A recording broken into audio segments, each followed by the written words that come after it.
ഗാസയിലെ റാഫയിൽ ഇസ്രായേലിന്റെ ആക്രമണത്തിൽ പരിക്കേറ്റ അൽ ജസീറ മാധ്യമപ്രവർത്തകൻ ഇസ്മായിൽ അബു ഒമർ ഹമാസ് കമാൻഡറാണെന്ന വെളിപ്പെടുത്തലുമായി ഇസ്രായേൽ.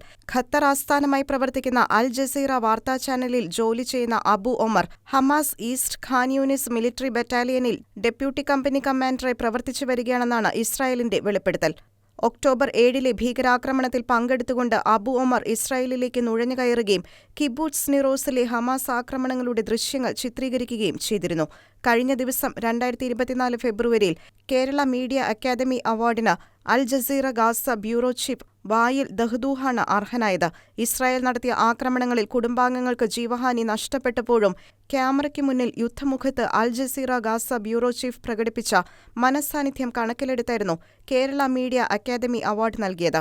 എന്നാൽ ഗാസ ബ്യൂറോ ചീഫിന്റെ സഹപ്രവർത്തകരിൽ ഹമാസ് കമാൻഡർമാർ വരെയുണ്ടെന്നാണ് ഇപ്പോൾ പുറത്തുവരുന്ന വിവരങ്ങൾ ഉറപ്പിക്കുന്നത്.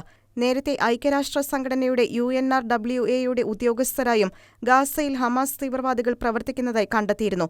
ഒക്ടോബർ 7 ഹമാസിന്റെ കൊടും ക്രൂരതയെ പിന്തുണയ്ക്കുന്നവരോട് ഇതെല്ലാം പറഞ്ഞിട്ട് എന്ത് കാര്യം?